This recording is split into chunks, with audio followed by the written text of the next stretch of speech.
que Deus diz, por certo, Ele fará. Eu quero dividir com você esta reflexão bastante pontual e verdadeira. Por que temos dificuldades para entender o que acontece no mundo? Por que há tantas opiniões divergentes com respeito a Deus? Grupos religiosos no mundo, cada um afirmando estar certo? Por que há tantas posições bíblicas diferentes sobre assuntos como a volta de Jesus, batismo, Espírito Santo, a vida eterna, a salvação, o fim dos tempos e tantos outros temas importantes?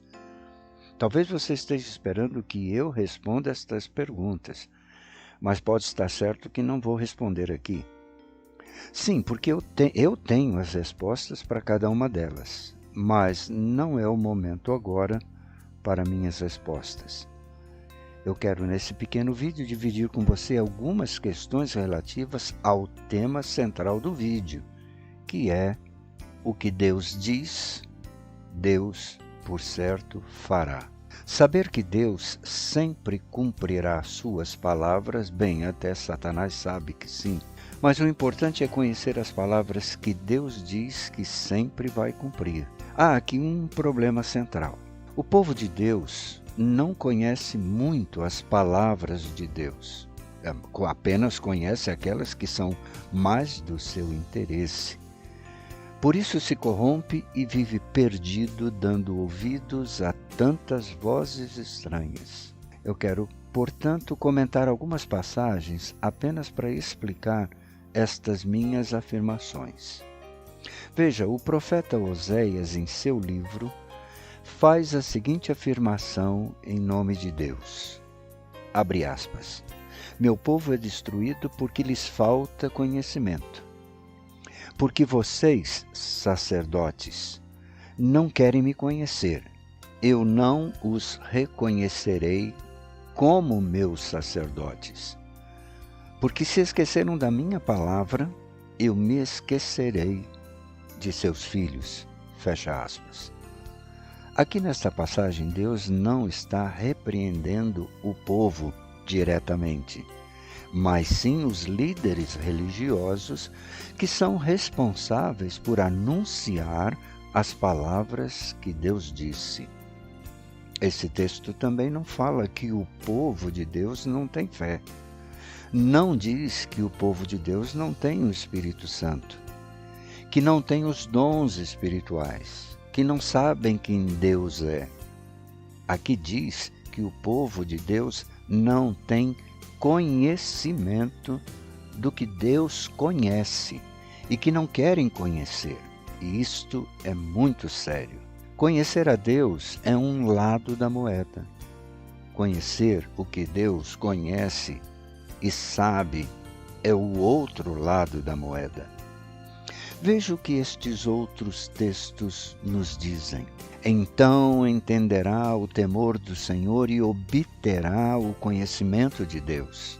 Isso está escrito no livro de Provérbios, capítulo 2, versículo 5. Veja que Provérbios não fala de temor ao Senhor, nem de conhecer a Deus, mas fala entender e obter o temor e o conhecimento de Deus.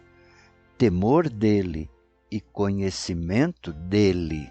No livro de 1 Coríntios, capítulo 2, verso 12, nós lemos o seguinte: E nós recebemos o Espírito de Deus, e não o espírito deste mundo, para que conheçamos as coisas maravilhosas que Deus nos tem dado gratuitamente. E também no livro de 2 Pedro, capítulo 2, verso 12, o irmão Pedro nos diz que vocês tenham cada vez mais graça e paz à medida que crescem no conhecimento de Deus e de Jesus, nosso Senhor.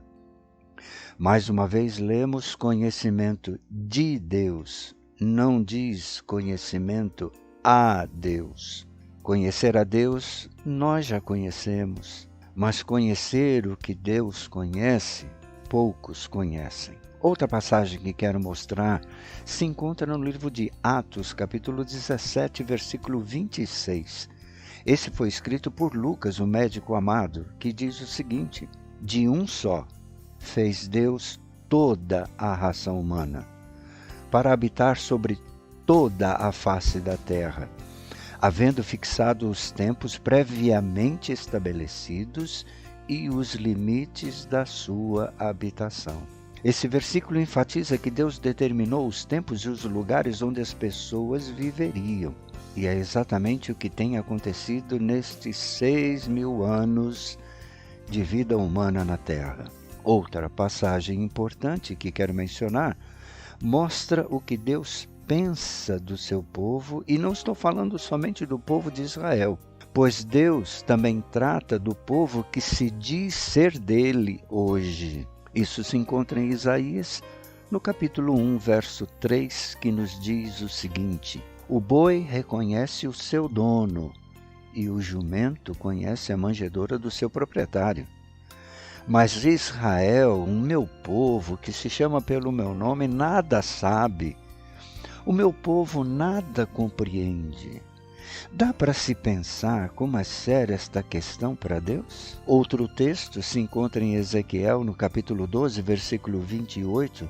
Ele faz uma declaração das mais poderosas para mim acerca do conhecimento de Deus que poucos conhecem. E o texto nos diz: portanto, diga ao meu povo, assim diz o Senhor Deus, não se tardará nenhuma das minhas palavras, mas a palavra que falei se cumprirá, diz o Senhor Deus. Por isso o tema central desse vídeo é este: o que Deus disse, Deus por certo fará.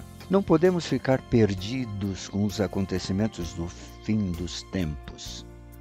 Só fica perdido e com medo aquele que não conhece as palavras que Deus já falou. Em Gênesis, no capítulo 8, versículo 22, nós lemos a seguinte palavra que Deus disse a Noé. Veja só: enquanto a terra existir, haverá semeadura e colheita, frio e calor, verão e inverno, dia e noite não cessarão. A grande maioria do povo de Deus não entende esse verso bíblico, mas quero ajudar a entender. Preste atenção nas minhas colocações. Deus não manda qualquer castigo para a terra. Eu vou repetir. Deus não manda qualquer castigo para a terra. Tudo o que se passa na terra e o que vai se passar já foi revelado por Deus nesta palavra a Noé. Preste atenção. Ou seja, como todas as coisas iriam acontecer quando Deus disse: enquanto durar a terra, haverá semeadura e colheita. Semeadura e colheita são os princípios de ação e reação. Ou seja, os acontecimentos são frutos e consequências do que o homem tem plantado. Porque tudo o que o homem semear, ele vai colher. Ouça com atenção. Você quer colher a amizade das pessoas? Então plante a amizade. Você também quer colher honestidade das pessoas para com você? Plante honestidade. Você quer que as pessoas sejam fiéis a você? Então seja fiel. Você quer que a paz aconteça em sua sociedade, em sua casa? Então plante bondade e não use de violência, seja verbal ou seja física. Você quer colher um planeta habitável? Então não contamine o lugar onde você mora. Existe uma cesta que se chama cesta de lixo em cada residência. Você quer colher interesse e ajuda das pessoas por você? Comece então a se interessar e ajudar aqueles que precisam. Mas por que é que tem que ser assim? Bem, porque Deus disse que o modo como as coisas aconteceriam no planeta seria dessa forma, e não com uma varinha mágica. Ou seja, tudo que você plantar, você vai colher. Posso até afirmar que o modo como você vive hoje é o resultado do modo como você viveu e plantou lá atrás. Do que é que você plantou antes na sua vida? Por que as pessoas vivem te enganando, mentindo ou te rejeitando? É simples assim. É porque você plantou este modo de vida com as pessoas. Deus também nos mostra como funciona a lei da semeadura e da colheita. Isso está escrito em Mateus, no capítulo 13, verso 8, que nos diz que a lei da semeadura e da colheita é uma produção de 30, 60 e até 100 vezes maior que a quantidade semeada. Você não planta um grão de milho e colhe um grão de milho. Você planta um grão de milho e colhe um pé de milho. Alguns com 2 ou 3 espigas, com centenas de grãos de milho. Para cada semente plantada, uma quantidade específica. O certo é que tudo o que você plantar, você vai colher. Bem, eu quero terminar esta reflexão com você e reafirmar a minha crença e o entendimento de que o que Deus disse, Deus sempre fará. Não importa se eu não sei o que Deus disse, sabendo ou não, Deus vai sempre cumprir o que disser. Creia nisso. Há uma pergunta a ser feita a todos aqueles que se dizem crentes em Cristo e se dizem filhos de Deus. Qual o teu nível de envolvimento com Deus? Dependendo desse nível, teu envolvimento com Deus será raso, medíocre ou profundo. Mas esse nível não depende das músicas que você canta para Deus. Não depende de quanto você paga o seu dízimo na igreja. Não depende de quantas vezes você vai à igreja. Não depende de quantas vezes você jejua. Teu nível de envolvimento com Deus depende apenas do que o irmão Pedro, o discípulo de Jesus, nos disse o seguinte: que vocês tenham cada vez mais graça e paz à medida, preste atenção, à medida que crescem no conhecimento, não a Deus, mas no conhecimento de Deus e de Jesus, nosso Senhor. Crescer no conhecimento de Deus e de Jesus. Este é o objetivo. Que esta seja a tua meta a partir de hoje, porque Deus tem prazer em te dar a conhecer o que Ele e seu Filho Cristo Jesus conhecem. Deus abençoe tua vida ricamente em Cristo Jesus e até o nosso próximo encontro.